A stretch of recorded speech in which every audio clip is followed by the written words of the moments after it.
Working. I've been working, staying out the way. I'll be back. Mm-hmm.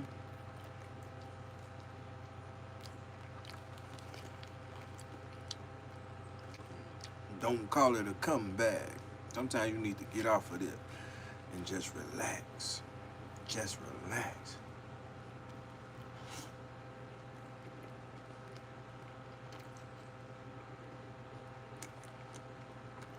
Nah, you know I got that new job though, Lexi.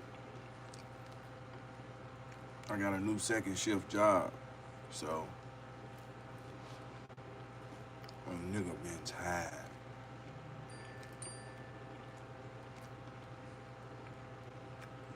A nigga been tired.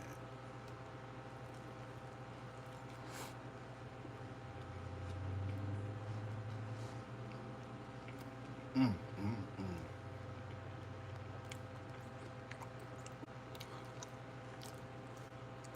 Yeah, that's why I ain't been smoking this shit to pass the drug test. Shaboing, boy. You know, I keep a job. Hustle, man. A job or two. A job or two. Mm-hmm. Mm-mm. I'm working two. I'm thinking about doing Wendy's on the weekend. I'm thinking about doing that on the weekend. It is Christmas time coming up. I ain't gonna lie to you. I haven't made up my mind yet. But I do know Christmas and holidays coming up.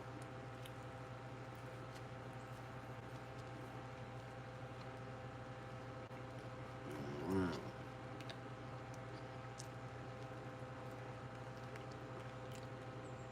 So I might do that shit. I might into the top of the year. Mm-hmm.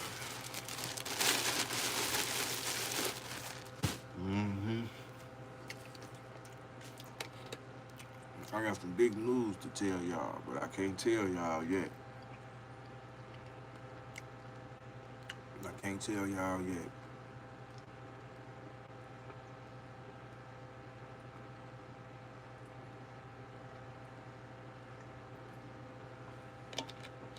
Mm.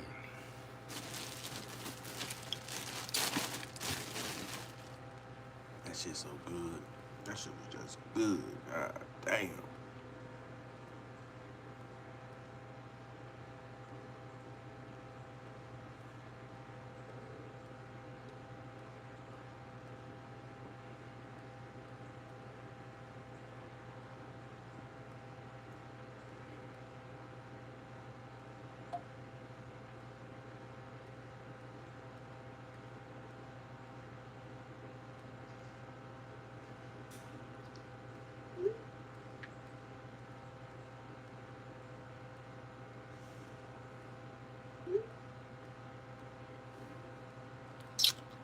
What's the word? What's the word? 15 people in the building. Y'all come in and hit the like button, man.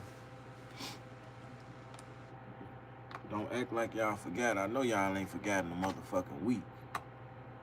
Smooth, what's that word? What's that word? My boy Smooth been holding it down for 10 months. Part of the hoodlums.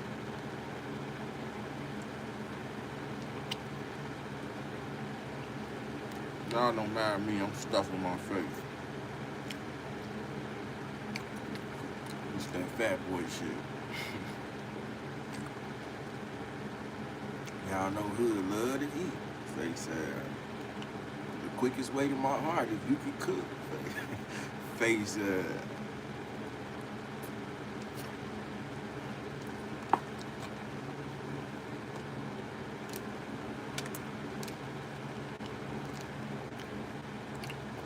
big back, big back. I bet you I can take your bitch with my big back and my big head.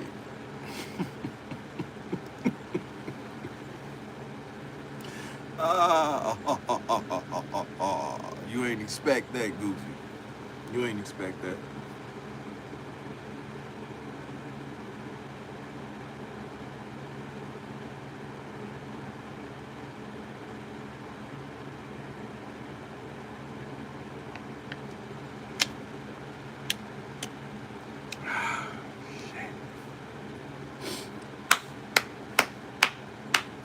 Oh, yes, hallelujah. All the time he is good. I want the church. Look to your neighbors. Say neighbors. Man, get your goofy ass out of here, man. You was a fucking goofball ass nigga. Get the fuck off my page. Somebody get this loser the fuck up out of here. No, I'm just playing, y'all. I'm just playing. We ain't coming back with that energy. Satan, I rebuke thee. Satan, I rebuke thee. Nah, what y'all on, though, man? Let's talk about it. Y'all ready to get into it, man? Y'all ready to get into it, man? We got motherfucking, let's start with one of the hottest topics.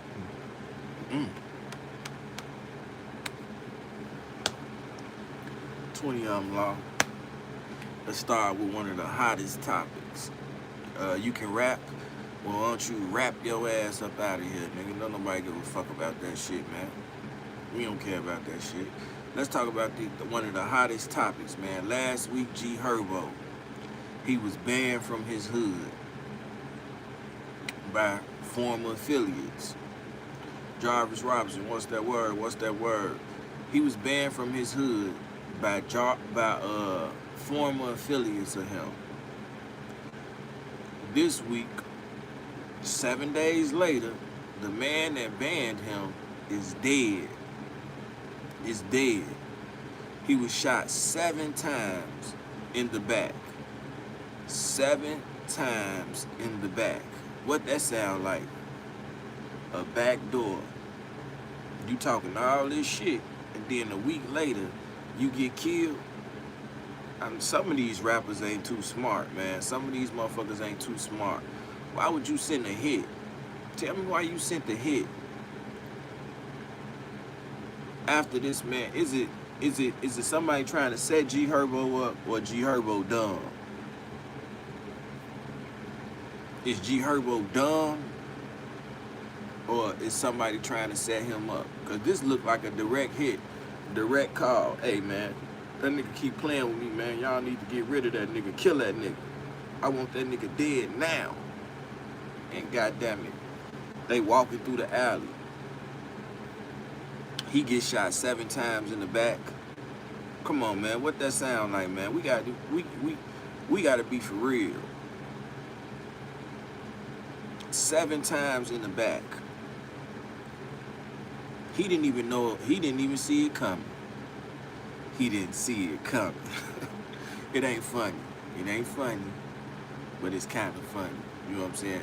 The situation ain't funny, but the slogan was funny. You feel what I'm saying? I ain't laughing at nobody dying, but he didn't see it coming. You know what I'm saying? That's some mafia type shit. Walking and shit, they talking. Yeah, so what's up? You still on that bullshit with Herbo? Man, fuck Herbo. The nigga ain't no shit. Oh yeah, that's the same way I feel about that nigga. That nigga do be acting like a bitch. You know what I'm saying? But that's the building we going to right there. Open up the gate. He opened up the gate. Boom, boom, boom, boom, boom, boom, boom. In my truth teller voice. Black, black, black, black, black, black, splack, splack, splack. Got the blicky, splack, splack, splack, splack, splack. They hit him with the truth teller. They hit him with the truth teller, man. So now, his family online. They doing a GoFundMe. I guess they ain't listen. They don't listen to Trenches News. I guess they don't listen to Trenches News. You hear what I'm saying? Cause now the family is doing a GoFundMe because he didn't have life insurance. He had no life insurance. He can't even get buried. You talking all this shit on the internet and you didn't even have enough money to get buried. That's crazy. Crazy as hell. Free Durk, man. How y'all feel about this situation? Should you be talking shit on the internet if you don't have enough money to pay for your funeral? If you don't have a simple life insurance? You feel what I'm saying? Or should you be trying to beef with, I'm good, I'm good, I'm good, I'm great, can't complain? Should you be trying to beef with motherfuckers that's supposed to be your homies? Should the beef go to the internet? This is what I need to know, y'all. Should that beef go to the internet?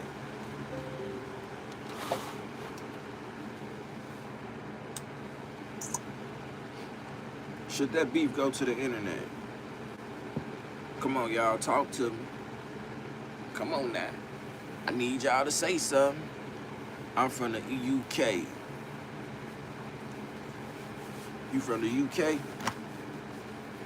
What part of the UK? I got some killers out there. My nigga Twitch out there. I got a couple of killers out there, man. I need to know your background and your history. I'm gonna send my killers out there to do some homework on you, man. Melanated King, what's the word? You missed the question. The question was, should niggas be on the internet playing games with their life, beefing with niggas, starting wars, and doing all this shit, and they don't have simple life insurance? They don't even have life insurance. The nigga was doing all this woofing at Herbo, and now you dead. And your family on the internet asking for somebody to donate to the GoFundMe. You from the Cornwall home. I don't even gotta say nothing. Just listen to how that sound. Cornwall. Okay, let's, you know what I'm saying? Then I try to put it in your name. Even the name of the Lindons, I mean in y'all accent. The name of the Lindas. Cornwall. No, how they talk. Y'all, the UK, y'all be killing me with the raps. Y'all be killing me with the raps. Where you been, hood? I've been working and working and working. Baby, hit me up, cause I'm working. I be working, man. I do got a job. Y'all know I got 2 jobs. Sometimes I give y'all 4 lives in a day. I do that shit because I don't know what the next day may bring. Yeah, I got 2 jobs too, y'all. And a nigga be tired sometimes. So it's been 2 days. It's only been 2 days I ain't been on here. For 2 days. 2 days, y'all. 2 days. It's only been 2 days.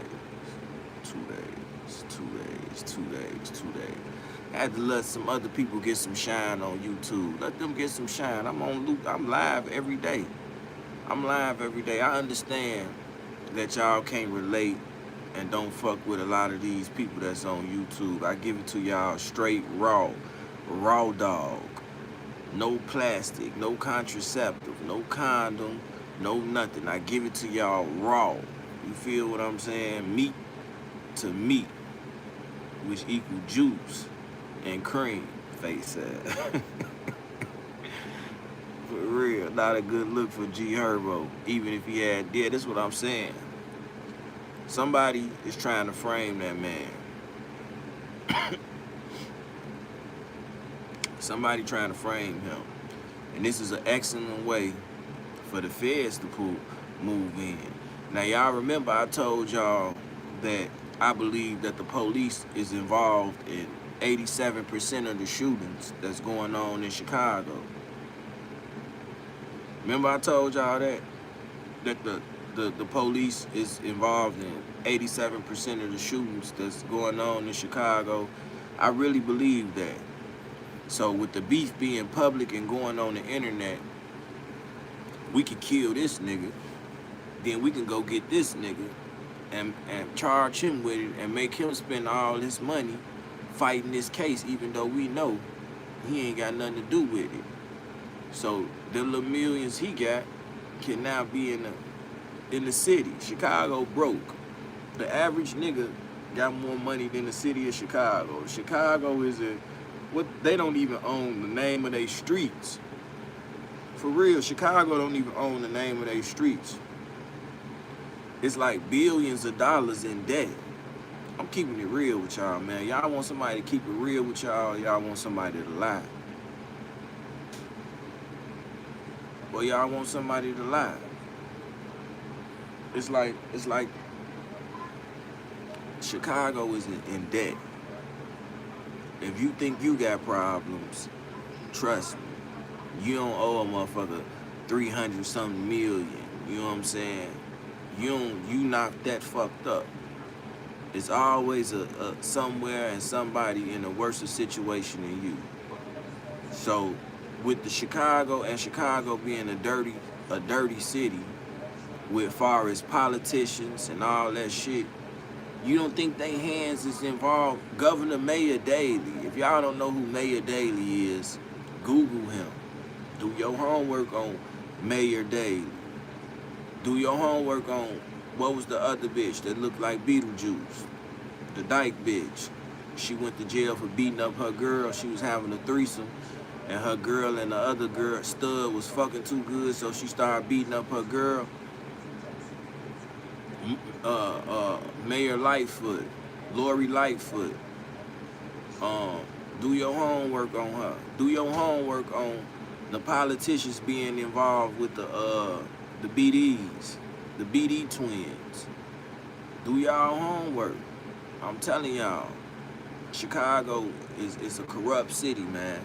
And I most definitely believe the police play a role in this shit. Just like when E-Day got killed, right? Y'all remember E-Day got killed? And it was going across the monitors, the scanners, that Tay 600 did it. Who the fuck would say that? Tay 600 did it. Be advised. Be cautious, warning. Tay 600, the rapper, did it. That shit was on the scanners. I seen a couple of people saying that Trenches News started that. Trenches News didn't start that. This one thing I'm not gonna blame on him and put this on him. That shit came off the internet. The scanners was on the internet. He didn't start that. He just highlighted it and talked about it. And by him having a big platform, you feel what I'm saying? People related to him and say that he did it, but he most definitely didn't start that rumor, man. He already got enough shit on his name. Well, we just gonna put everything on Trenches News? My lights off. Blame it on Trenches News. I don't got no gas in my car. Blame it on Trenches News. Come on, man. We got to get over that, man. A lot of people try to go to Trenches News and all this shit when they content ain't hitting on nothing. Remember, I said I'd do that shit.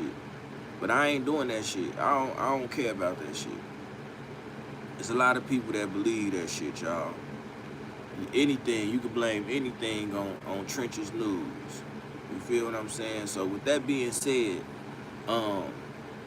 Chicago is a backdoor city. Anything can happen at any given time, man. You gotta keep your eyes open, trust, and believe, man. We need some cash apps today too, y'all. We need some cash apps. We need a couple of cash apps, y'all. Let me see.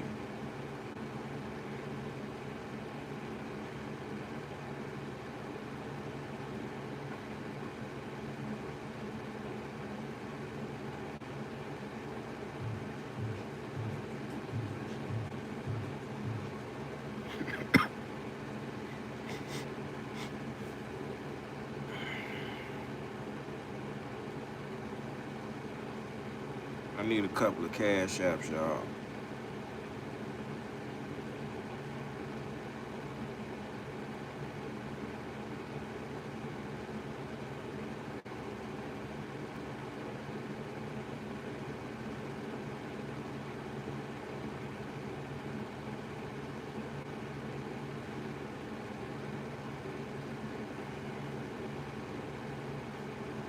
Fuck off my page with that dumbass shit.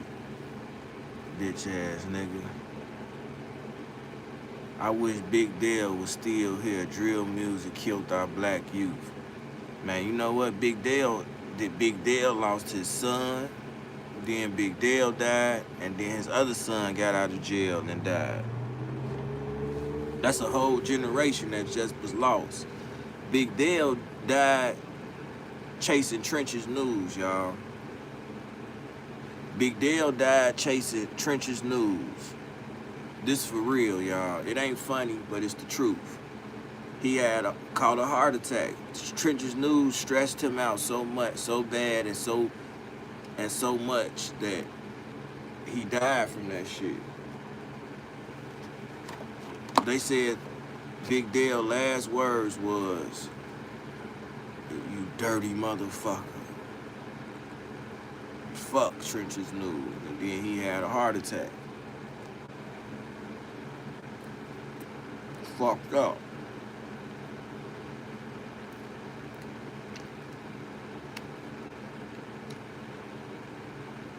Real fucked up. Man, these motherfuckers off the chain.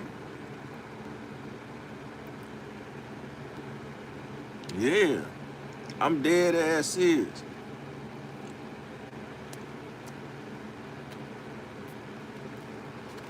His daughter said,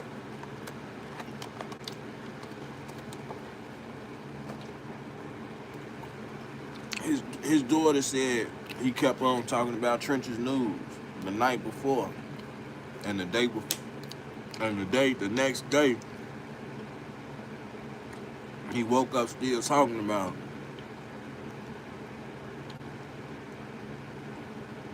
it. And he unfortunately lost his life.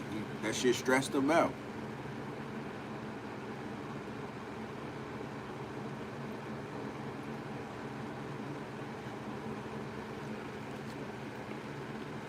The fact that he couldn't get up with Trench's news, he couldn't catch him, he couldn't see him, he couldn't find him. They was beefing on the internet. Y'all remember me and Big Dale exchange words. Big Dale say, Big Dale told me, I wish you would say that shit.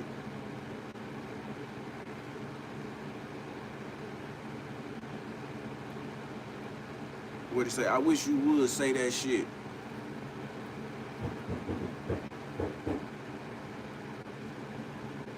I wish you would. The shit you just told, dude, I wish you would tell me that. I wish you would pull up on me and slap me. It'll be a different story.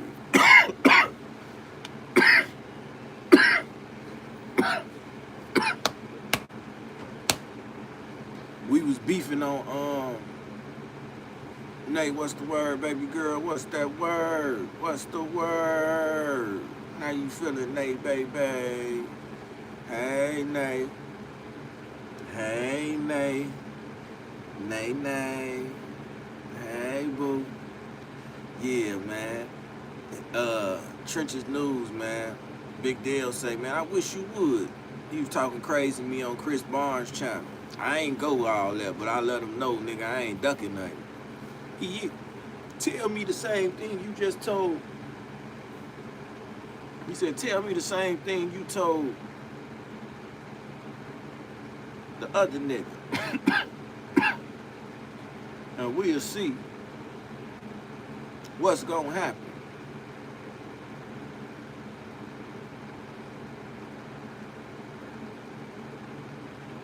I say, Big Deal, this ain't for the internet.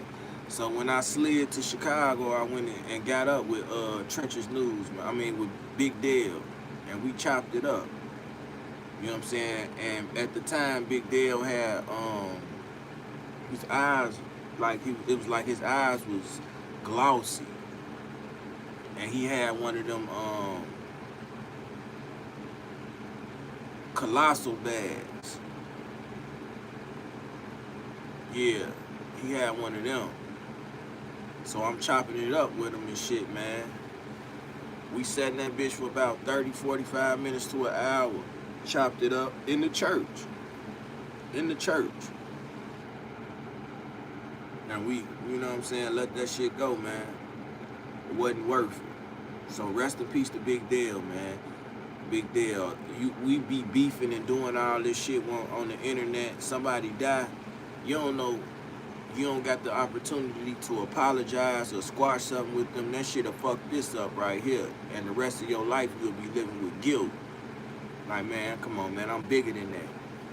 Well, I'm most definitely bigger than that. I shouldn't have been on the internet arguing with Big Dale, man. Big Dale, 50 years old, 51 years old. I'm finna be 41. Big Dale had 10 years on me, man. But I'm sitting there arguing with somebody. He taught me a lot in life. But Big Dale was so much of a gangster. Big Dale was a gangster, and all he knew how to do was take shit over and run it. So he came to YouTube with that same, agenda. And he didn't have to go that route, because you Big Dale. You Big Dale, man. Your name hold weight. So rest in peace to Big Dale, man. A cool ass dude from the city of Chicago, gone way, way too early. Big Dale was killed. Big Dale was killed by YouTube. You know what I'm saying? He took this shit too personal. I believe that shit. His wife used to be like, come on now, don't get on there doing all. I ain't gonna do it, baby. I ain't gonna do it. And then now he arguing and all that stuff. I refuse to let YouTube kill me. We got all these niggas that's on YouTube that be just making up stories.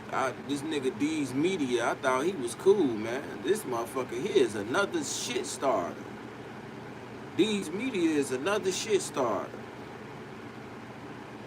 On the real, another shit starter. And I really can't call him a shit starter. He just highlighting shit and getting paid like the next man. But a lot of his content is shit starting shit, man. And I wish I had an opportunity to talk to him and let him highlight this shit, cause the nigga that got killed from Herbo hood, his blood is on your hands. You made 7 fucking videos about that shit. 7 videos. You don't think somebody seen this shit? Like, man, we gonna kill this nigga. 7 videos. You made 7 videos in less than 7 days about this shit. I went on your page and counted them. Truth teller, another shit star to keep up a lot of shit. DJ U, Chris Barnes. A lot of these bloggers keep up bullshit. And then they be like, I'm just blogging. I'm just blogging. I'm just blogging. Your blogging is responsible for a lot of motherfuckers dying. And then you get a check, and not one time have you donated $20 to their kids or their family or anything. It's all for self-gain. It's all for self-gain. Where my moderators at, man? Come on, man. Why we got this dude in here, man? There's no way that nobody should get no slick-ass comments off in the chat. None of that shit. Yeah, they be lying and call it blogging. They fall back on that shit. Like, that's probably why I won't take off. If I start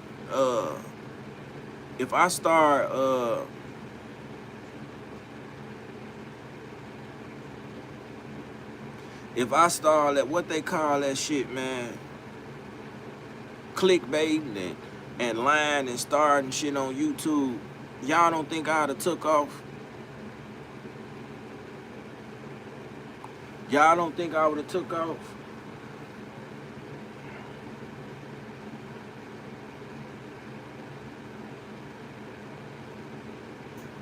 Oh, for sure. Nay, appreciate you, baby girl. You know I love you.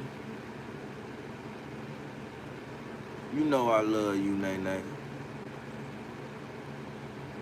I love Nene, man. Engagement and views and likes. Yeah, they do all that, but you could get on here like this and talk to the people just like I do. I don't get on here. I get on here. Maybe if I start doing that, I'll get my 100,000 subscribers, my 50,000. You know what I'm saying? But then, what do it take?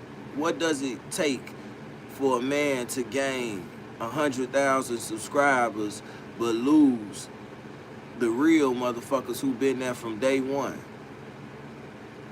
I'm not gonna do that shit. I ain't gonna change up on y'all. I'll talk about situations, highlight it, and let y'all know, you know what I'm saying? But I'm not finna, that's not my thing, to get on here clickbaiting and doing all that shit, man. I can't do that shit, man. I'm sorry. For sure, Nay. For sure, Nay. I appreciate you. Did you ever follow me on Instagram? Did you ever follow me on Instagram? You deserve a dinner date.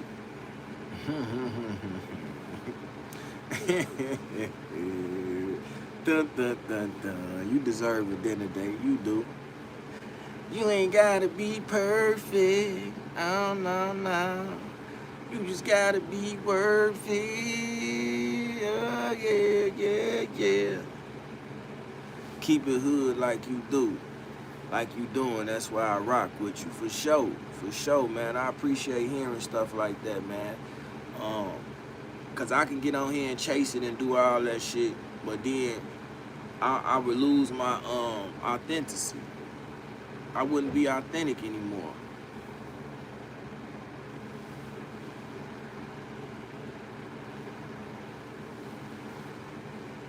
I wouldn't be authentic anymore. I wouldn't be the person that I am. I would be a follower. I would be a follower. In YouTube, we got a lot of followers. A lot of followers. Some people do this shit for money. They do it for money, man. They say money is the root of all evil, man. They say money is the root of all evil. I just feel like certain situations don't deserve to be highlighted. That's what I really believe. I really believe that, y'all. And niggas be, that's like if it's a fire, right? And you blow on the fire. Instead of that fire going out, what do? It expands. Start growing even faster.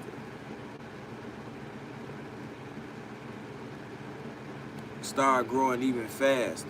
You feel what I'm saying? I'm tapped in now. Good chill vibes. Oh, for sure, man. Make sure y'all subscribe to the page. Make sure y'all share the video. Make sure y'all do all that, man. Show me some love, man. For real.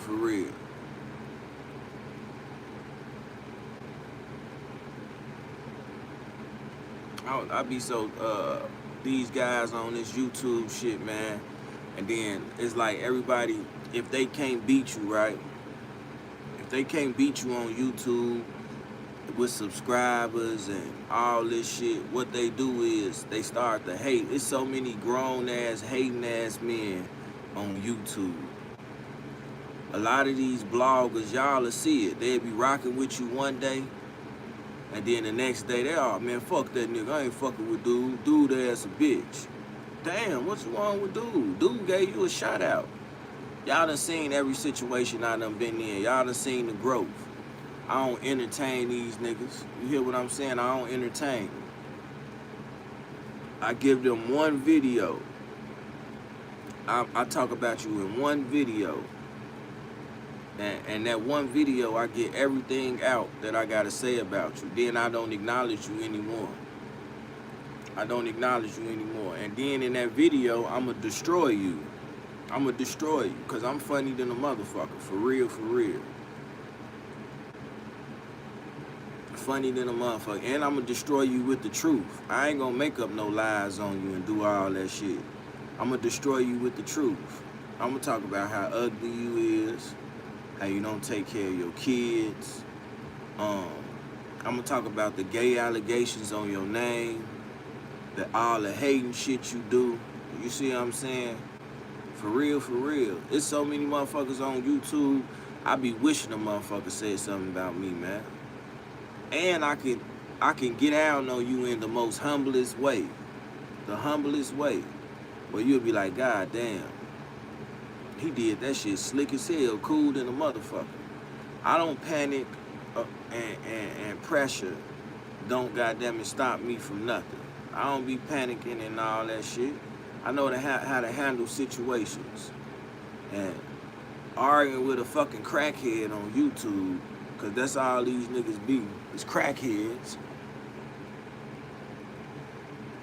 That's all they be is crackheads.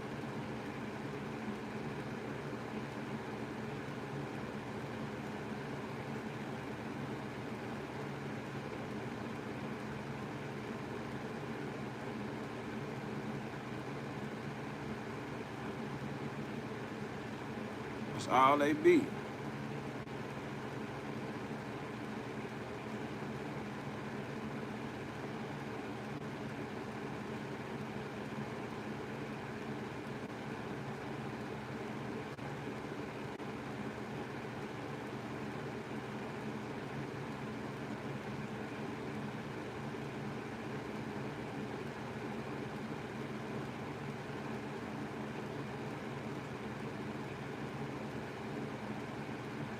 Undercover crackhead. I was looking at this right here, man. An NBA young boy, a guy who, a Lil Durk fan, went to an NBA young boy concert, and he was beat. They beat the hell out that man. They beat the hell out that man. Let's take a look at this shit, man. This truth teller, this his field right here. A lot of people been asking me. We have got to the point where literally anybody can build a fully working app without knowing how to code. This is Base 44. This is a first look at the current industry-leading AI app builder. Rebel, what's that word, my dog? People are creating smart nutrition apps, inventory trackers, onboarding tools, you name it. And if the only thing stopping me from making the app is the idea, then why not?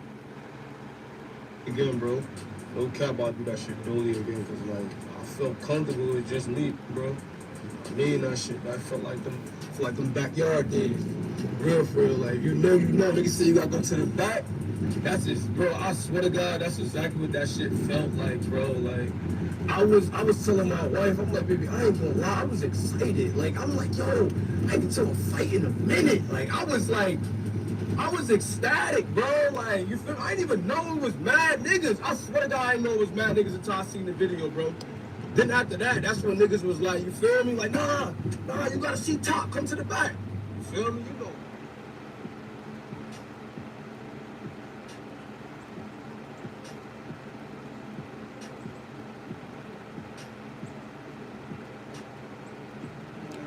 Sit your goof ass down somewhere. They Peter rolled your ass.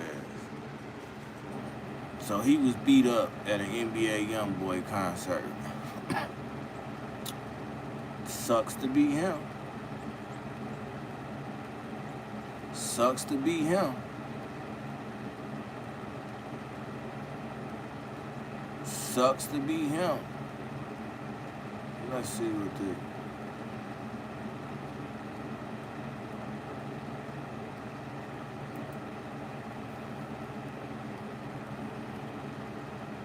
Let's see what the one of the biggest haters on YouTube gonna say.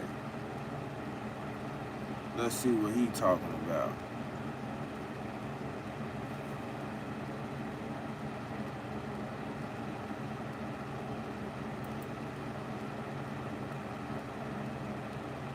What do Pitbull, DJ Khaled, and Wyclef Jean have in common?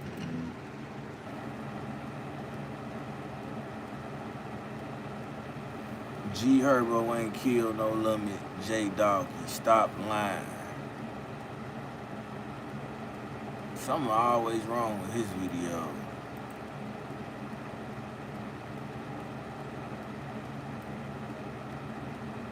Something always wrong with his shit.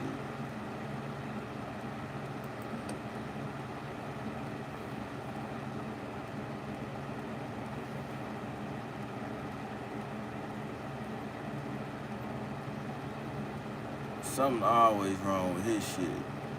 I ain't saying he a crackhead, but he got a lot of crackhead tendencies. Nah, I'm bullshitting. We ain't got no beef. He actually cool. The motherfucker like CSP. Oh no. Damn, you can't even hear. You can't hear nothing.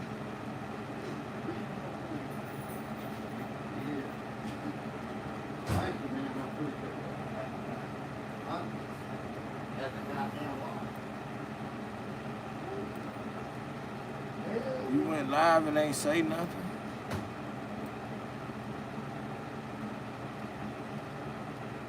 Well, let's get off of that. That's it for that one. I thought he was doing something. Oh yeah, y'all. I forgot. This is my real sister right here, man. This is my real sister. Blood sister. Same mama. Same mama. She do the same thing Nikki do. She got 7,000 followers. You know what I'm saying? 354 videos. Y'all go over there and check her out, man. I'm gonna bring my sister on here and do this shit. She gonna wanna do this shit for real. It's my real sister. Same mama, grew up in the household with her. It's my real sister. This is my oldest sister, actually. It's actually my oldest sister. We gonna get her on here. She stay on the West Coast, LA.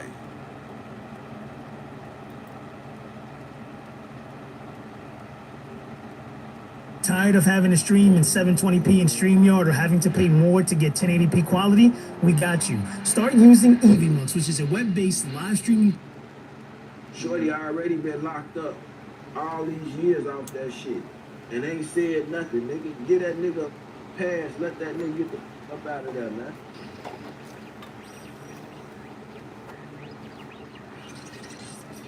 Yeah, see, that's so first I want to go ahead, then we gonna go to Young Thug. Is telling on the dead consider snitching. I don't know why the screen be looking like that. It don't look like that from my end, but on the camera it look like that. You put that on me. That's what he said. Some niggas go back like that, you know what I'm saying, and say that the dead can't, what, he already dead. What gonna happen to him? I feel like that's a finesse. If you really could do that and get off, that's a lick. I ain't gonna lie. Hey, you playing crazy if you gonna sit for 1,000 years and you ain't. It wasn't me. It was Buddy. Like D Rose, he could goddamn come home if he was to say something or tell something. You feel what I'm saying? If that's considered telling. He sat down all this time. Come on, how long you gotta sit so you can consider a gangster? You been gone. He been gone a long time. All that niggas, y'all help that nigga get an appeal and go in there and do the right thing, bro. Come home, make you a family. You did that gangster shit. You come on, man. Somebody that passed away did it. Let them take the weight. You come home. Like what's the harm in that? Bro. Ain't no harm in that. Shit. Yeah. Internet gonna kill him, but it's like internet. That shit don't exist. That's it gets to the point where, as a man, we gotta start looking at what's right and what's wrong, man. Shorty already been locked up all these years off that shit and ain't said nothing, nigga. Get that nigga pass, let that nigga get the up out of there, man. Everybody be saying he innocent too. Yeah, he is innocent. Everybody know who did that shit, man. They know who did that shit. That's crazy. That nigga could come home, man. Yeah. So damn, okay, so Young Thug, you was talking about Young Thug, is it what he doing considered telling? Like, what you mean, like when he was in the interrogation room? Fuck yeah, bro, that was he told. Ain't even no question, bro. He told, bro. Ain't you can't even deny it. I think with the new he did what he did. Like they said, what he told, that's what he did. And I think with the Rico case, him telling was he didn't want to just directly tell. Now, which way can I tell to help them? You know what I'm saying? Help them with some shit to make them this more lenient for me. Start talking about this shit on the phone. You know what I'm saying? I know this shit being recorded. start talking about this shit on the phone. I'm dropping little snitching details, you know what I'm saying, for this shit and that shit. They can go figure this. Go see how many people got locked up for some of the shit that he was talking about. You feel me? And go from there. I think that was a form of him telling without him having to sit down and actually tell. By him having that good lawyer, the lawyer probably suggested this. Man, he told dude, like, yeah, take my number down. Well, you told him to contact me. I ain't got your number, man. Yeah, you do. Good contact me. You heard all that. It's like, you broke that shit down, bro. Man, he told, bro. And he a hating ass nigga, too, bro. Like, I'm listening to these phone calls. Like, when you listen to the phone calls, what's your thoughts on these leaked phone calls, like, from jail? Nigga talking about everybody. Talking about everybody. And then when that shit came out, then here come, like I say, it's battle of the snitches. Here come Rollo. Oh, y'all gotta forgive me. And then 6ix9ine, you know, they finna do a mixtape. Rollo ain't snitched, though. You think Rollo snitched? They saying, what was happened at page 8? What was the girl named Big Banks, and he get down on her. She kept asking him about page 8. Okay, I gotta follow him. I don't know too much, but I ain't seen it. He told it seemed like he like finessed him, like he set up some bullshit, yeah, and then it didn't work. And then he just did his time or whatever. But I don't know. And you know, this is why I say King Yellow. They say King Yellow told him because he tried to run and get that shit hid. Him doing that shit. What you running getting it hid? When he was talking in the police station. Yeah. That's the only reason motherfucker found out about it. How you tried to get it here? Because 1090 Jake was put it out there and you tried to. He went to go try to get that shit dismissed and motion to suppress, not suppress, but to get rid of that shit, and it didn't go through. And then King, what's the nigga, looked him up, 1090J, and found that shit and dropped it on his ass. Yeah, that's crazy. Okay. Do you need a loan for your business? Well, if you've been around for over a year, I'm about to show you how to get up to $3 million in funding. What else on here, man? This man right here. This is what I'm talking about. These media, y'all. Y'all be like, who is these media hood? This guy right here, man. When it pop up, man. Something that y'all could do it differently than the other 100,000 people or 1 million people that have tried it before y'all. That's on y'all. But it's your boy D's Media signing out, man. But your boy DMG, K Bill, man, just got himself involved in a real bad sticky jam. He was arrested on a warrant, man, for allegedly pulling up on somebody and popping them. Like I say, man, I wish brother best, man, you know, but this is another L for DMG. You already know Lil Deuce locked up, Lil Zay locked up. So like I say, man, you know, I wish a lot of these shorties the best, man, you know, but if you sit back and pay attention, man, in 2025, man, the police ain't playing with y'all, man. They own this internet, they own it, they own y'all, man. So y'all can continue not to change your life and continue to go down the same road, bro, and we're just gonna see how far it gets you. But I love y'all, man. Appreciate y'all so much for tapping in with me. Peace, positivity, network growth. Let's save these kids. It ain't never too late. We know something that y'all can do it. Man, that motherfucker there, man. Shit started. A lot of these niggas need to get their Shorty ass already whooped. been locked up all these years off that shit. Yeah, me and Corporate Cartel, we did like a 2-3 hour interview. He doing all clips, then he gonna drop the interview. Get your money, young man. Get your money, man. I ain't mad at you, bro. I ain't mad at you. He stretching that shit out so that when I do come back to Chicago, I have another one. You know what I'm saying? Oh yeah, this is what I wanted to watch with y'all. This is what I wanted y'all to see, man. This man, Trap Lord Ross. 2, 3.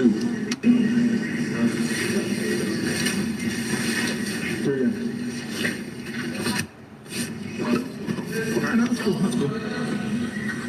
Danny Kenyatta's now holding the door.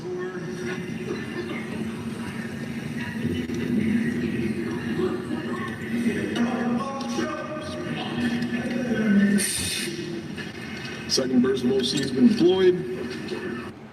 What if you can create your own website by saying, this is what I want? With Wix, you can.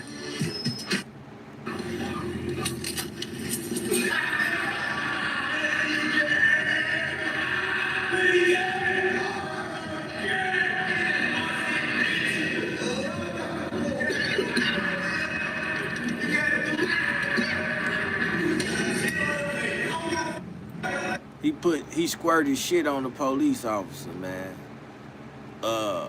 Savage Life. They shit in a VO5 bottle, put Magic Shave, all that shit in there. THF bro. And you can see the shit stains right there. This one. This another one. Here. All dookie.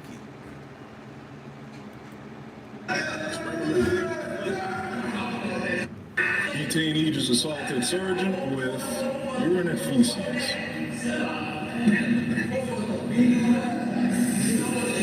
But that's enough of Bruh Bruh for now. But when it comes to the relationship between THF and Chief Keef beyond Bruh Bruh, Keef himself would shout out THF 46 in songs at least as early as 2011, like in his first local Chicago hit song titled Bang, where he lists the sets he's affiliated with, THF 46 being one of those. THF Rome would later explain to the YouTuber Jeff Filmed It how he and Keef used to be close, and how he used to be in the same class with one of Keef's best friends, Ball Out, while Rome and Keef were often dating the same girls. You have a relationship with Chief Keef? No, Sosa used to be my boy. Like me him and Ball, I was in the same class with that. This when they sent Sosa back to elementary school, they said he I don't know, he supposed to have been in high school. I don't know what Yeah, man, Sosa, it's crazy because man, Sosa used to be done to talk to like mostly all the same. But Keef also seemingly had at least some kind of connection with THF 44, with one of their most respected members, the previously mentioned Mickey Lord, making an appearance in the 2011 music video by Keef and Lil Reese for the song In This Remix. Anyway, as mentioned in the earlier chapter, THF, both 44 and 46, had certainly been putting out music, even before Keef would make the entire Chicago drill scene blow up globally with his March 2012 hit song I Don't Like. But the drill music style that Keef popularized would soon also heavily influence the sound of the THF rappers, with one of the first to put out music embracing this new style being the rapper THF TP, who would drop music like the THF anthem titled Trigger Happy in September 2012, together with a music video, where he would rep his set to the fullest, together with a banging beat that was heavily inspired by the new drill sound. A few years later, TP would go on to release one of the all-time Chicago drill classics, the brutal diss song Bus Stop, which we'll discuss more later. Another early THF drill pioneer was THF Muda, who also begun releasing music around 2012, funnily enough, rapping in his November 2012 remix of Lil Wayne's No Worries song, How He's NBA Never Broke Again, years before NBA, Youngboy would popularize this acronym. Muda at this point was also repping a crew called 2Effing Official.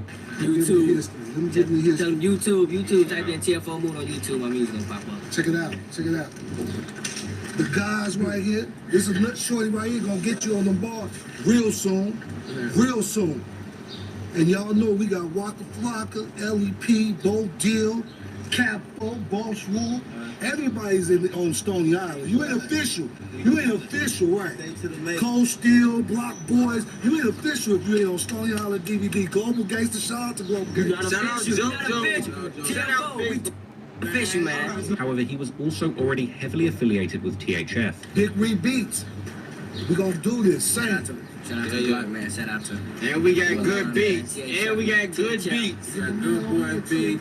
soon change his artist name to Muda Crowd before eventually becoming THF Muda and dropping drill classics like the 2015 songs Homicide and the infamous diss song 757K, which we'll discuss more later. Other THF artists from the early drill days include guys like THF Puncho, THF Dre Money, THF T Murder, who would later become known as THF Lil Twin, and his brother THF Twin, THF Westbrook, Gucci the Menace, aka THF Gucci, THF Billa, 30 Boy STK, and THF Fat Shorty. But unfortunately, while THF 46 in particular would always stay close with many of the sets that Keef was originally affiliated with, including particularly Lil Durk and his OTF crew, that THF had been very close with since the very beginning of the drill movement and even before that. But the same wouldn't be true with THF and Keef and his Glow Gang crew, who would end up having a major falling out within a few years of Keef's ascent into stardom. In February 2014, Chief Keef would release perhaps his most classic diss track titled War, where he would go after all his ops with brutal bars, dissing numerous dead people from rival gangs by name, something which was actually somewhat rare for Keef outside of his propensity of always mentioning how he was smoking on Tuka, a dead member of rival gang STL. But to the surprise of everyone, Keef would continue these bars by rapping how he was going to also run up on THF 46 Hood and leave someone flat dead. This lyric would confuse many people, and years later during his 2023 No Jumper interview, THF Bezu would even claim that this wasn't a diss at all and that people were simply misunderstanding the lyrics, with Keef actually saying that he was going to shoot any op who would dare pull up on THF's hood. I got a fan question real quick. Can we just do this one? There was an old Chief Keef song where it said, run up on 4-6, leave him flat dead. What did that mean? Or why would there be any conflict there? I don't the media took that what they took it as, but I don't think Chief Keef was dissing us, man. Like, he wasn't dissing us. He was saying, run up on bro, now you're gonna get your flatline. You feel me? They took it how they took it because Chief Keef was into it with Fetty Wap once upon a time. Really? And he was saying, pull up on the Zoo, Fetty Wap was calling himself Zoo Crew. Oh, yeah. That's why he said, I'm gonna blow New Jersey up. So when he made that Benito song, the fans felt like he was saying, oh yeah, you stretching 4-6, go out the bam. It was a little fake little back and forth man so before, but he wasn't dissing us, we wasn't dissing him. Like, that's the internet, you feel me? The internet's around with it, like. However, this was quite clearly not the case, because Keef would keep on dissing THF on several leaked songs that were likely recorded around the same time as War. One being the song See You Later, where he would once again mention running up on THF for 4-6's block, ready to shoot them, but that they're never out there, and that Glow Gang never sees them, although his pistol would like to meet them. While in another song called Aim for None, featuring the Glow Gang members Tado and Tarantino, Keef would once again talk about shooting up 4-6's hood. And while Bezu may have been attempting to squash the beef during recent years, he too has openly dissed Chief Keef on social media before, including during one Instagram Live in 2019, where he would openly say that it's F Chief Keef, adding that Keef didn't run Chicago, but Bezu did, and saying that Keef was considered a bitch in his hometown.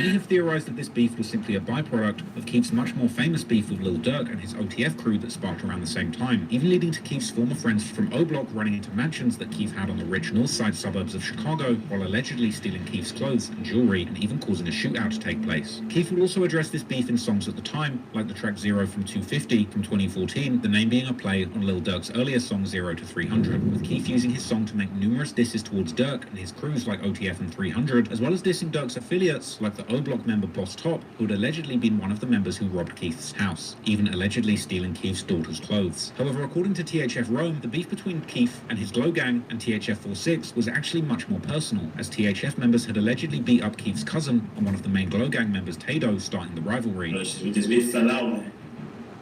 Tado got it about one of the guys. I'm just keeping 100, you feel me? And it fell out, you feel me?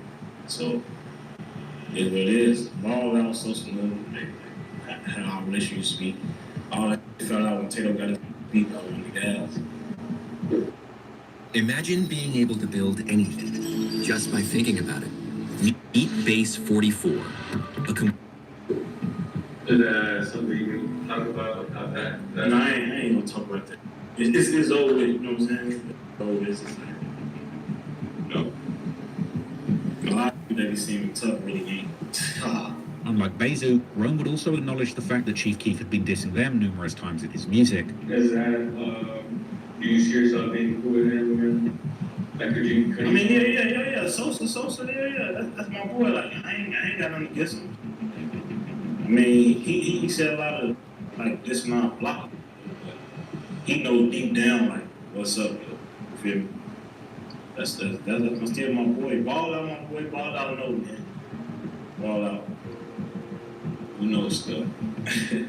And Keef wasn't the only one, as other Glow Gang members would aim disses towards 4-6, including the late rapper Capo, who would rap in one unreleased song how he's going to pull up on 4-6 with his car doors up and shoot them. And this may not have been simply rapping, because according to Tay 600, aka Tay Capone, who's from the 600 set that Keef is still connected with, and who witnessed a lot of these early beefs firsthand, Capo was actually in the streets of Chicago fighting Keef's beefs at this time, together with another late Glow Gang member, Trey Savage. Savage was one of them where he took a lot of personal, folks. I ain't even gonna lie, folks. What's happening to social them, folks? Savage used to be one of them folks who used to be actually, like, in the field about it, to say the least. I ain't gonna speak on a lot of folks that did behind a lot that happened with Glow Gang, but on this thing, when Tato got robbed, and Foden cribs got broken, and they robbed Soul, and all of that, bro, Savage was getting in the field behind that. He wasn't doing no talking for real. He like the wolf, and he did wolf with the internet a couple times. They was trying to play with him. But other than that, On Husky, bro, Savage was getting in the field behind that, bro. He was never too big in his eyes to get in the field and get an inflation. And Cap was kind of like that too, folks. Cap from the Met Builders, he took a lot to the heart when they were trying for him. You know what I'm saying? But Savage, folks, Savage was busting his gun, bro. He wasn't know, oh yeah, I'm signed, I got this going on, we lit. No, folks was in, like, he was really getting in the mix about that. I'm feeling great, I ain't even gonna lie, folks. So, with a lot of shit with Savage, folks, I ain't even gonna lie, folks, like, it kind of hurt me, folks, because not only did we lose a real face and a real member, folks, and like that, we lost a real gangster, folks. According to some Reddit disciples, the incident that would lead to the beef would in fact include not just THF members, but also the infamous former Welch World shooter and current rapper Tay Savage, who would indeed imply on social media that back in the day he had beaten up and robbed Tato, with one Redditor claiming that after this incident, both Capo and Trey Savage would ride down to THF's hood with some heavy artillery to get back for their friend. But of course, whatever beef THF may have been having with Glow Gang, that pales in comparison to the actual street wars that they would get involved in during the heyday of the drill era, leading to the drill Reddit community almost unanimously claiming that just one of their many beefs, their decade-spanning rivalry with the 051 Young Money set to be the bloodiest war in the history of Chicago drill. As already mentioned, THF 46's perhaps earliest rivalry when it comes to the Chicago gang wars was with the majority Mickey Cobra set 051 Young Money, who are located south of THF's hood, their main corner being on 51st and Cottage Grove, right on the northeast corner of Washington Park. This rivalry is not only one of the deadliest drill era beefs captured on social media, with disses between these sets appearing on platforms like YouTube and Facebook already at the end of the 2000s, but it would eventually also become perhaps the deadliest rivalry of the drill era, killing numerous teens and young men while destroying the lives of untold families in its wake. According to THF Bezu, the animosity between the two camps goes as far back as around to the mid to late 2000s, with Bezu admitting during one Instagram live how he had personally been on 051's necks as early as 2007. I've personally been on y'all since 07. Me, you know that. It's about 23. So.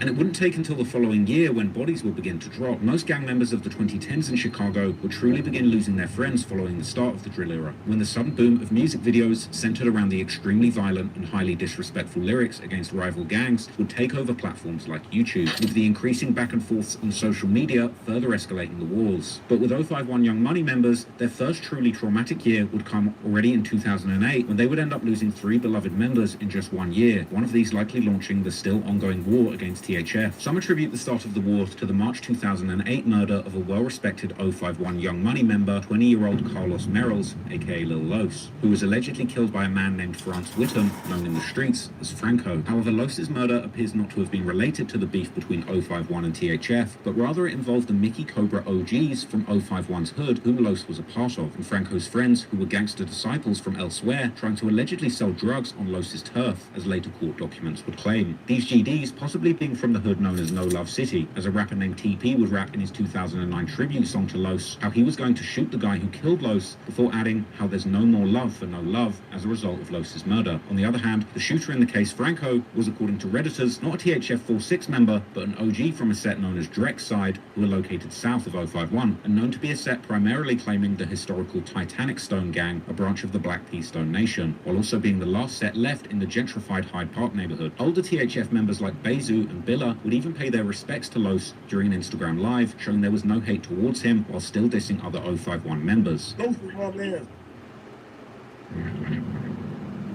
This game, you're not ready for it. Los been a gangster. You was just his rapper. Hey, on one grade, bro. I ain't gonna take it from Los. Los was a gangster. You was his man. You was his homie. On card, went with his. You was Los flunky on gutter grade. He know that. He know that. However, THF's older members' respect for Los seems to have been lost on some of the younger guys who now regularly diss him, likely due to the respect that Los still gets amongst 051, who begun to call their hood Los City in his honor. I was smoking Los. Yeah, I heard it's his day. I voted 6 every day.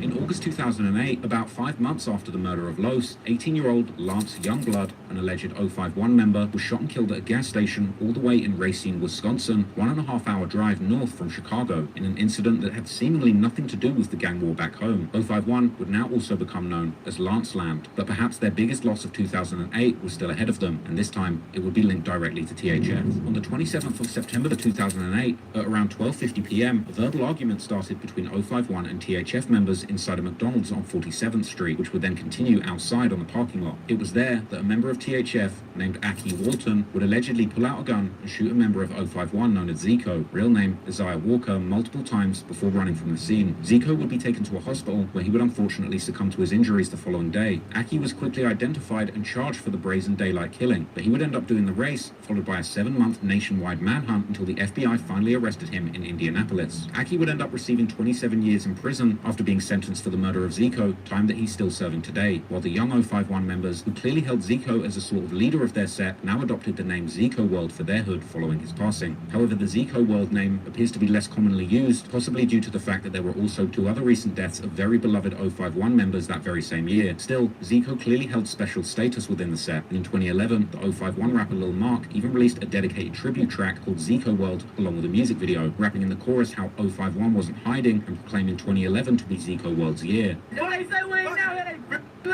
while also mentioning how they were still planning on doing drills on So Icy, aka Welch World, and THF 46, which at the time was still better known as 46 Hit Squad. However, just like 051 wasn't hiding, but proudly hanging on the shopping plaza at the corner of 51st and Cottage Grove, THF wasn't hiding either, and they even continued visiting that very same McDonald's on 47th Street with an old video showing a young THF Bezu and other members posted up right across the street from it. Hey, what's up, baby?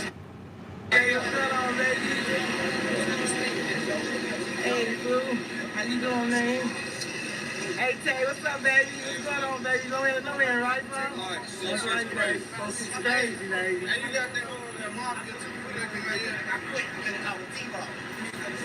The Zico World song was of course not missed by THF, with members like Twiller even trolling 051 at the time by posting the video on his Facebook while quoting the chorus in the caption. And as the years went by, the mentioning of Zico would of course not stop, but continue amongst THF members, whilst also turning more and more disrespectful, like THF Space, later posting on Facebook how Zico's death brought him to tears because he thought that the McDonald's where he died would be closed down as a result, and that Zico died hungry before he could eat his meal. Zico would also later be dissed religiously by THF's affiliates like O-Block, 600 and Lamron, with the 600 rapper Rondo No. 9 even releasing a song in 2014 titled Zico Pack, which is particularly petty given that Rondo would have been about 11 years old when Zico lost his life, while his set 600 held from the complete opposite side of Washington Park than 051, meaning that there's a fair chance that Rondo had never even seen Zico, particularly even that there was seemingly no beef between 051 and the area that Rondo hailed from until several years after Zico's death. But then again, it's also understandable given that 051 members would allegedly end up killing Rondo's best friend and 600's most promising rapper L.A. Capone a year before the release of that song in 2013, something we'll discuss more in detail later. And of course, THF's most famous affiliate, Lil Durk, would also diss Zico on several occasions, as would Durk's most famous signee to his OTF label, King Von from O-Block. It's shooting light, shooting strong. Tupac, Zico, T3, Dusky, Wolski.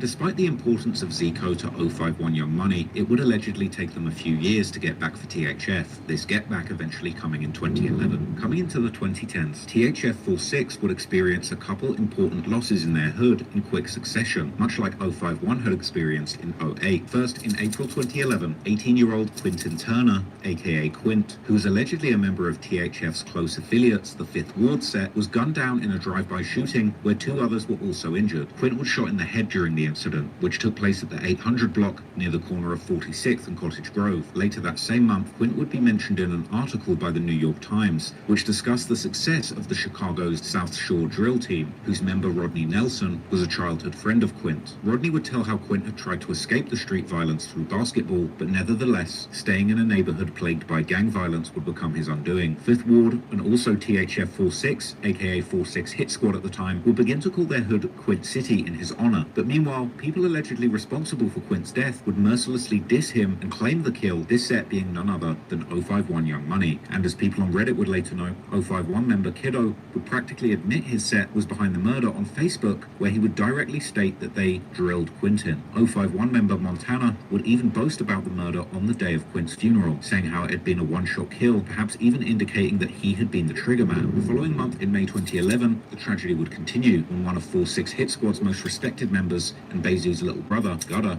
real name Malik Wiley, would seemingly accidentally end it all inside the 4624 building after pointing a gun he thought was empty at his own head and pulling the trigger. In his DJU interview, Bezu would years later talk about the trauma that Gudda's tragic passing left on him, including him having to be the one to take care of the funeral preparations based on the family's Islamic faith. And one of your brothers, when I was doing my research, named Gudda. Yeah. And Gudda passed away.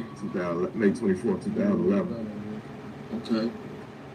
Attention growth hackers and hustlers. Would it be a bad idea if we paid for your marketing? That means you would get unlimited email and SMS marketing for free. That's right, free. As in, why are we even doing this free?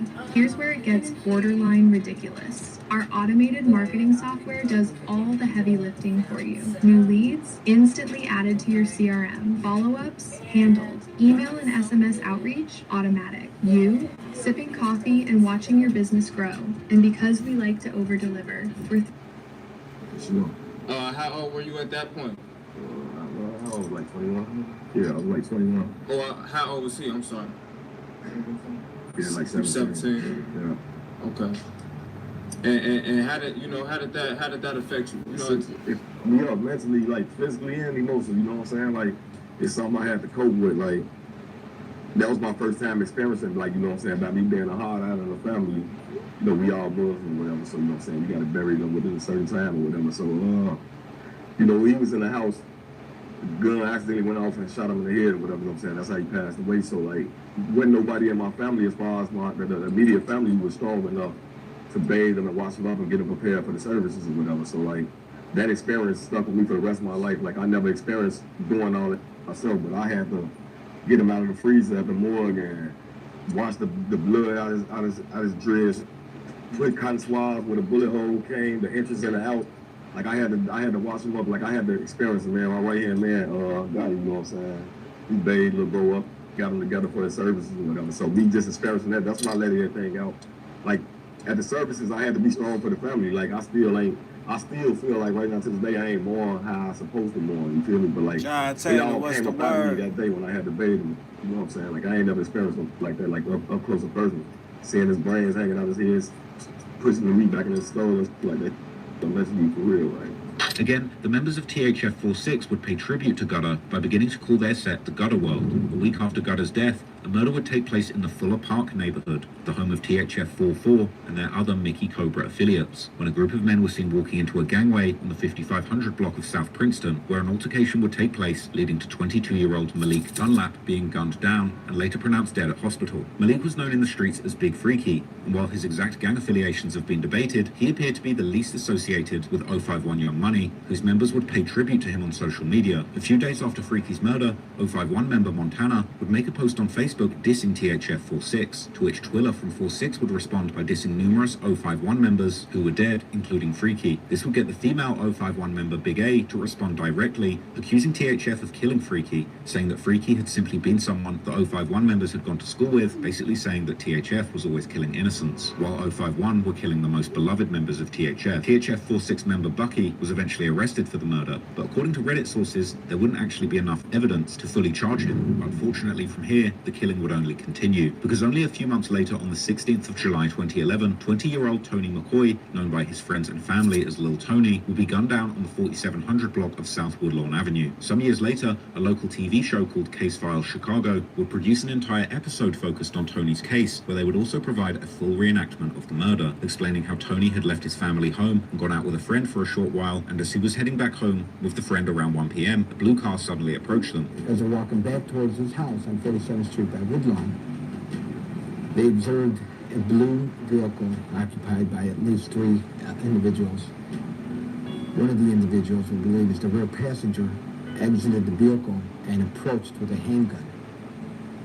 Tony and Jeremy observed this and began to run towards a driveway. I kept standing in the window looking out the window because she was running late. I left from the window. I walked away from the window, and I heard the gunfire. The passenger that exited used a handgun, began firing, and struck Tony, fatally wounded him. Once Tony fell to the ground, the offender walked up to him again and took a couple more shots at him. He was fired just 3 weeks before he was set to retire. And now he's becoming an industry whistleblower. Kate Jennings has the story. 30 Tony's murder was the latest in a wave of violence that swept through the neighborhoods of Kenwood and Hyde Park since April 2011, when Quint had been gunned down, causing much concern in these neighborhoods. But violence, according to local newspapers, had been relatively rare in recent years until 2011. Chicago police, on the other hand, had their answers ready, blaming the recent killings on wannabe gangs, mentioning by name none other than 051 Young Money and 46 Terror, the other name that THF would go by, besides 46 Hit Squad. However, the family, who were understandably distraught about the murder of their beloved son, claimed that Lil Tony was not involved in gangs whatsoever, and instead was looking forward to going to college. However, investigative reports of the CPD would paint a very different picture, and from the very first incident report, Tony was portrayed as a gangbanger, and was even allegedly known to try and recruit new members to his gang, this gang allegedly being 46 Terror. However, at least one witness description of Tony appears not to match the actual profile of Tony McCoy, from the height to the hairstyle, leaving at least some ambiguity to the possibility that the person trying to recruit youngsters in the neighborhood to the gang was the same Tony. Meanwhile, the shooter was described by one witness as being a male around 19 to 20 years old, 5'8", and 165 pounds, with a low-cut wave hairstyle and a medium complexion. The investigators would also learn that a few days after the murder, someone had slipped a note under the apartment door of the victim's mother, which would describe the shooter as an 18-year-old male who belonged to the 051 Young Money set, had short twists in his hair, and had just got out of jail, while also describing the motive for the murder being 051's beef with 46 Terror, where Tony had simply ended up being an innocent casualty. This case would remain unsolved for years, but the Chicago police would keep slowly building the case, and still conducting new interviews almost a decade later, like one in December 2019, during which one witness would state that he had gotten a good look at the shooter at the time, but didn't talk to the detectives at first due to the street code, while adding that now he was finally willing to identify the suspect because that person had passed away, and claiming that the streets took care of it. Finally, the following year in 2020, the Chicago police would consider the case exceptionally cleared, concluding that both the shooter and the driver had since passed away, the shooter on the 14th of March 2014, and the driver on the 10th of November 2011. Based on these details, it wouldn't take long for the Reddit chiracologists to piece together the suspect's alleged identities, inferring that the shooter had been none other than Lil Mark,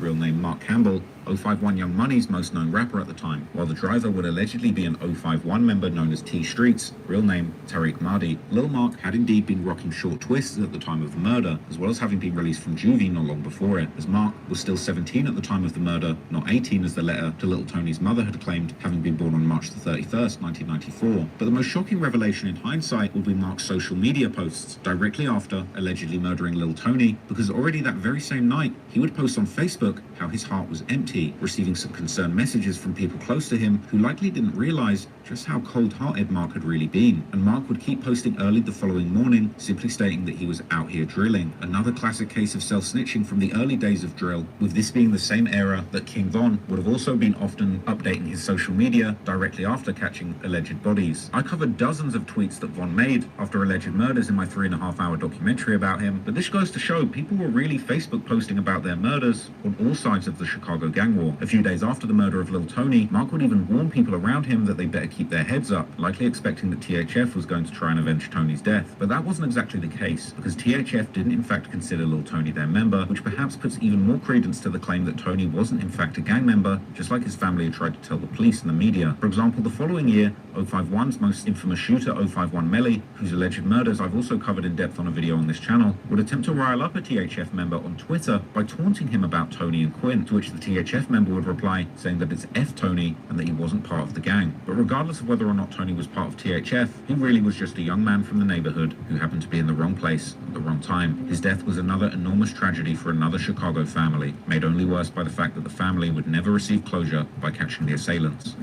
My son was 20 years old. He was just starting to live his life. No right does someone have to take somebody's life. God give us life. Who are you to decide it's time for this person to leave?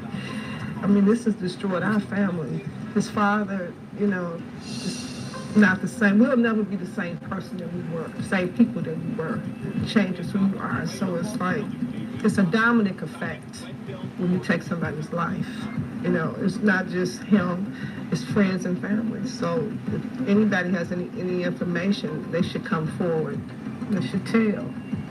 Unfortunately, the deadly 2011 wasn't yet over, because a few months later, 051 Young Money would also end up losing yet another member in a homicide that has never been solved. This being someone I mentioned earlier, T Streets, aka Tariq Mahdi, who would seemingly end up facing street justice before the police would catch up to him. Just past midnight on November the 10th, 2011, T Streets was driving on South LaSalle Street between Garfield Boulevard and 57th Street in the Washington Park neighborhood, far from his own hood and close to the areas controlled by THF's affiliates like the 600 set. This was a particularly abandoned part of the neighborhood and a perfect place to commit a crime like murder. And indeed, it would be here when a silver sedan would pass his car and someone inside would open fire, hitting T Streets in the face, causing him to drive off the road into a grass field where he would end up passing away from his injuries, while a witness sitting in their own car at the end of the block would claim to see the silver sedan fleeing the scene westbound. And as I've mentioned in a previous video all about the 600 gang, there are at least two main theories online about who was involved in this murder. Some believe this to be the first murder in the war between 600 and 051 Young Money, with the killer being the 600 member M Thang, who had lost his own brother D Thang a few months earlier and might have been looking for revenge, although D Thang's killer was in fact caught and would end up being from the set known as Jaro City. Yet the other theory points the finger strongly towards THF46, whose members have made some incredibly self-incriminating posts, like this tweet from THF Trouble from 2014, saying how he remembers how he and THF Twiller caught T Streets lacking. However, while some 051 members have seemingly also indicated that T Streets was indeed killed by THF, others have made more mysterious posts, like claiming that T Streets was essentially backdoored and set up by someone. Other 051 members have also later pointed out how every rival set was seemingly claiming to have killed him, which seems true given that even one member of O Block, the rapper Ray Rilla, would later rap in his 2021 song 23 Dead Ops how T Streets got killed for trying to tweak with his block, while King Von referenced the murder in his 2020 track I Am What I Am, seemingly implying that T Streets was set up by his ops after doing a peace treaty. T Streets' murder would end up being one more cold case in Chicago's long list of unsolved homicides. And intense debate continues online to this day, with multiple unproven theories on who might have been responsible for his death, with even the people participating in these debates admitting that the truth most likely will never come out. 2011 had been a particularly bloody year in the war between THF and 051, but stepping into 2012 and beyond, the war would truly reach to the next level, and not just in the number of murders, but in the amount of dissing, as the massive popularity of the drill music in Chicago would slowly begin to make these wars fought on the streets go viral online. On the 28th of May 2012, at around 1:20 a.m., police would find a man unresponsive on the street in the 5000 block of South St. Lawrence Avenue. The man, 35-year-old Robert McNair, was also known as Lil Chief, an OG from 051 Young Money's hood, where this murder had taken place, and the police would immediately consider this incident gang-related. However, according to reports from family and friends, Lil Chief had been making an effort to move forward from his criminal past, and had gotten a job as a day laborer, while also stopping smoking and drinking and devoting himself to his children, even having plans of getting married. Online rumors, however, would years later tie this murder to the THF member Bob O, although the evidence linking THF to the hit would seemingly be limited to a few social media posts. For example, in June 2012, in a Twitter back and forth with 051 Lil Mick, THF Trouble would list Lil Chief alongside the other 051 members who had been killed, the implication seemingly being that these people had been killed by THF, or at least their affiliates, as the third person in his list, Fathead,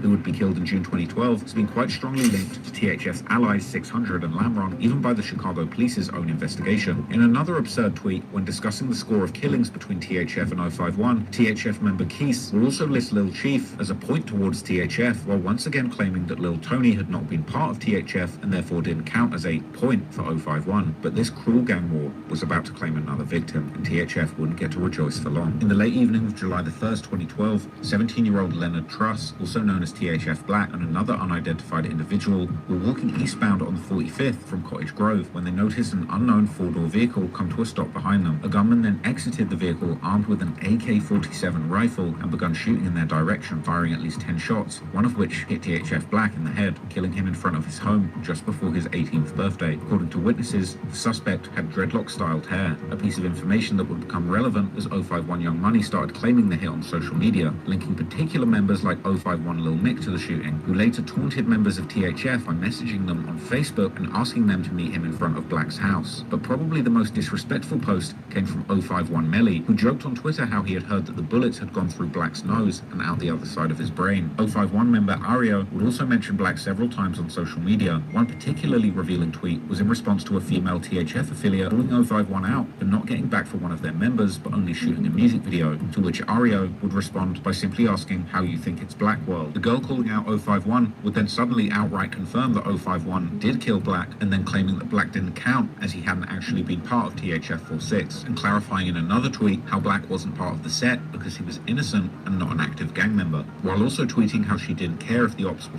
46K or 46 killers as long as they didn't mention Gutter, Black, Quint or Carl, the implication seemingly being that these people had either been innocent victims of gun violence or they hadn't been killed by ops, so their names should be kept out of the dissing. But whether Black was an active member or not, he was clearly very loved by the members who would create the name Black World in his honor, a moniker they would often also rep on the music side, like THF G-Baby's 2018 track Witness, where he raps that he's from Black World and throws up bees in his honor, while some THF members would get a tattoo of the bee for the same reason. But of course, it wasn't just members of the THF grieving his loss. His family was too, one of them being his cousin, Aisha Truss Miller, who in the following year, followed by several shootings related to THF, would get the attention of then-President Barack Obama in her effort to stop the escalating violence. As mentioned, while THF's main rivalry has always been with 051 Young Money, which is also the beef we'll mainly cover in this video, they were of course by no means their only rivals, with one other rivalry that had been going on at least since the very early 2010s being against the already mentioned Suwoo, or TTB, aka Train to Blow. This now largely extinct set, which was closely affiliated with 051, hailed from the Oakland neighborhood, and particularly a public housing project there known as the Lake Park Place on Lake Park Avenue between 39th and 40th Streets. On January the 29th, 2013, a group of students from King's College Prep sought shelter from the rain under a canopy in Harsh Park. They had just finished their final exams, unaware that two men, Michael Ward and Kenneth Williams, better known in the streets as Kells and Kenny from Suwoo, were in THF 46's territory looking for revenge. This was fueled by the fact that the previous year, as THF waged war against 051 Young Money, their feud with Suwoo had reached a breaking point. On the 27th of September 2012, members of THF had been driving near 40th and Lake Park Avenue, right where the Lake Park Place projects are located, when they spotted 17-year-old Juan Jackson, aka Suwoo Don Juan, walking home to his grandmother's house with some friends. It was then that a just 14-year-old THF member, Buddha Main, would open fire from the vehicle as they passed Don Juan, hitting him several times, including in the head. This time, the police would be successful in their investigation, and within a week, they had Buddha Main in custody for this senseless murder, and he would eventually be sentenced to juvenile life, meaning a 6-year prison sentence that would see him out on his 21st birthday. This murder, while largely going unnoticed by the city at large, would end up being a critical catalyst in the ongoing feud, and the reason why Suwoo, Kells and Kenny were out looking for revenge on that rainy day in January 2013. When they spotted that group of students sheltered from the rain at Harsh Park, thinking that they had seen members of THF, 18-year-old Kells would get out the vehicle, jump over the park fence, and fire 6 shots at the group, one of which would hit 15-year-old Hadia Pendleton in the back, killing her, while 2 other students would also be struck, but they would end up surviving. The harrowing incident was later recounted by one of Hadia's classmates to the Chicago Tribune. And then I was checking my phone, and then I turned and looked around, and then I saw the guy hop the gate, and he was pointing the gun at us, so I was like, guys, we gotta go, but he had already started shooting. And so we ran down Oakenwall. Actually, the group scattered everywhere. I looked over because we were going to the same place. I didn't want to get separated from her and all the commotion. Imagine being able to build an app with your name on it, just by thinking about it. Meet Base 44, a complete AI creation platform. And I looked over at her and I was like, Hadia? And she was like, she started screaming. She's like, I think I got shot. And I was like, no. I was like, stop joking. This isn't funny. Just get up. Come on. We gotta go. Meanwhile, just 15 minutes after the shooting, the alleged killers proceeded to pick up 2 friends who were walking home from school, but the atmosphere inside the car was anything but normal, and the 2 friends later testified to a grand jury that Kenny seemed agitated, his eyes constantly darting from the road to the rearview mirror, scanning for threats he believed were following them. During the drive, he went on to admit to sliding through THF's hood, looking for gang rivals to shoot before opening fire at the park, statements that would later be used against them in court. Hadia's death had become national news and was the center of a debate around gun violence in America, this was because only a week before her tragic death, Hadia had been in attendance and performed at President Barack Obama's second inauguration. Hadia Pendleton, 15 years old, a majorette in her high school band, gunned down in Chicago days after taking part in the inauguration festivities. Her killing would inspire THF Black's cousin, Aisha Truss Miller, to create a petition asking Obama to make a speech in Chicago addressing the crisis of gun violence, which he would indeed do. Most are young, black, and trapped in the grinding poverty of Chicago's gangland south and west sides, like Aisha Truss Miller's cousin. They kill women, and I'm just like, this is not for real. Like, I'm not even gonna like acknowledge that statement. She gathered nearly 50,000 signatures on a petition urging the president to visit and address the war in his city's streets. On Friday, he did just that, with a call for Congress to act on new gun control measures. The experience of gun ownership is different in urban areas than it is in rural areas.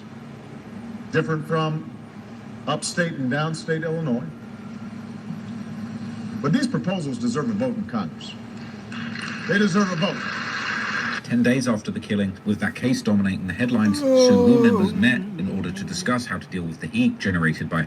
Alright, y'all, that's enough of that shit, man. I'm finna get ready to wrap this shit up. I'll be live again in the morning. Y'all check me out. Y'all see where we go from there. I want y'all to keep y'all head up. Trust nobody, man. I'll see y'all when I see y'all, man. For real, for real. And we gone.